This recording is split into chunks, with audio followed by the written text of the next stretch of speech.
નમસ્કાર દોસ્તો, વિડીયોમાં ફરી એક વખત તમારું સ્વાગત છે। આજે ફરી એક વખત ઉદ્ધવ ઠાકરેએ હિન્દુત્વને લઈને નરેન્દ્ર મોદી ઉપર પ્રહાર કર્યા છે। શા માટે આટલા બધા ગરમ થઈ ગયા છે?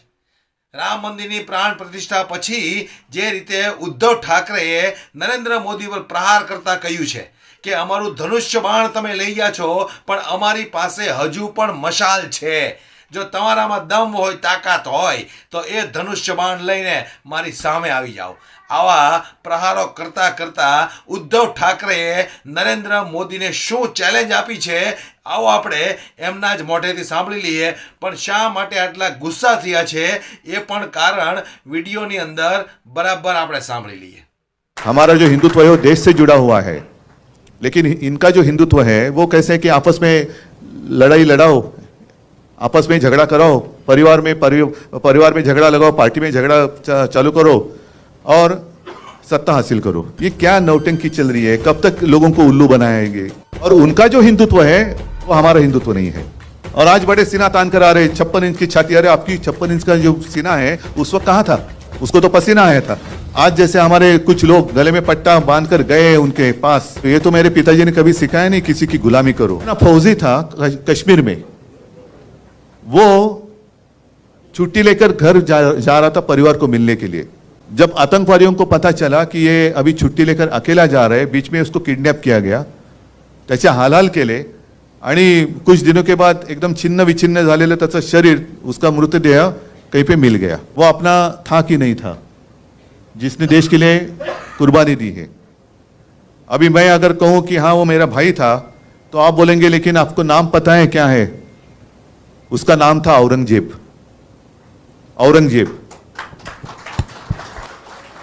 होगा ना, मजहब से मुसलमान होगा, था ही, लेकिन उसने अपने देश के लिए कुर्बानी दी। भारत माता, जिसको भारत माता की जय कहते हैं, उसके लिए उसने अपनी जान तक दे दी। वो अपना भाई नहीं था?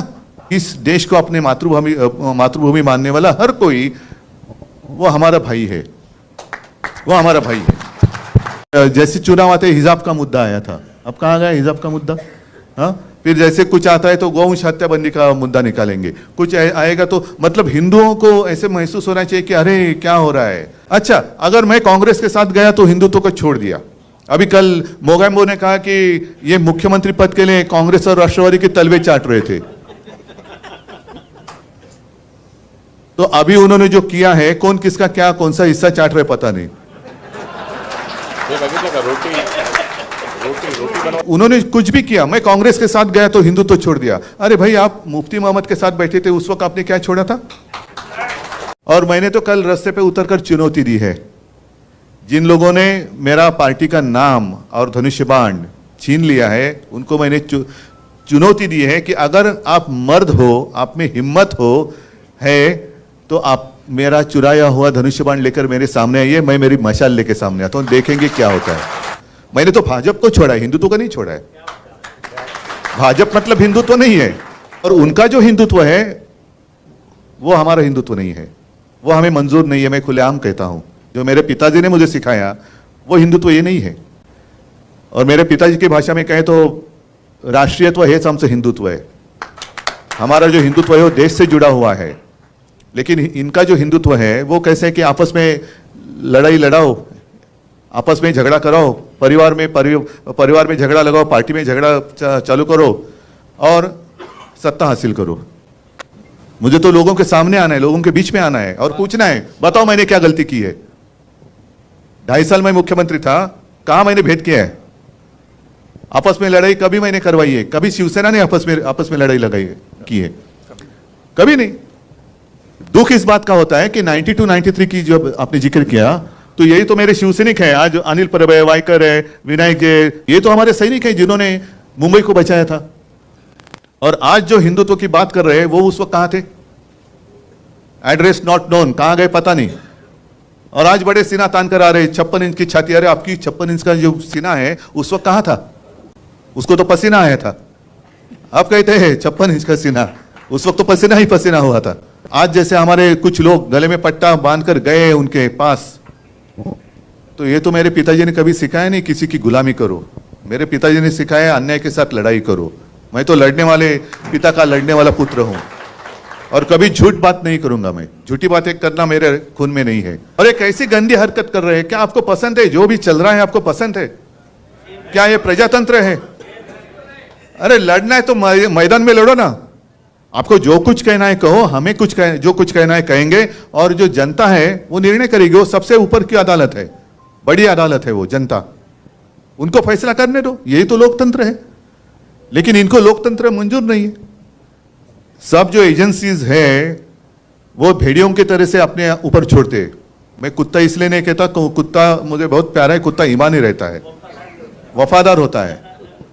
भेड़िया का मतलब मानते हो ना, लांडगा।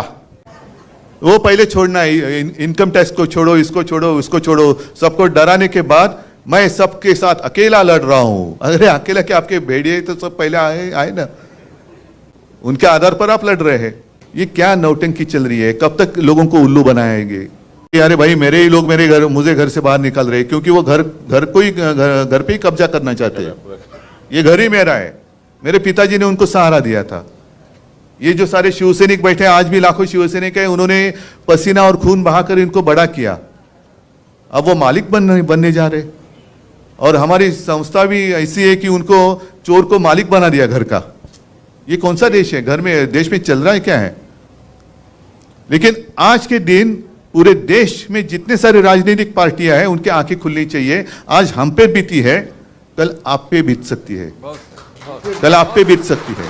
इसलिए मैंने कहा ना, तो सिर्फ शिवसेना की लड़ाई नहीं है, हर एक भारतीय नागरिक की लढाई आहे। इस देश में प्रजातंत्र लोकशाही जिवंत राहणार की नाही हे आता ठरवण्याची वेळ आलेली आहे।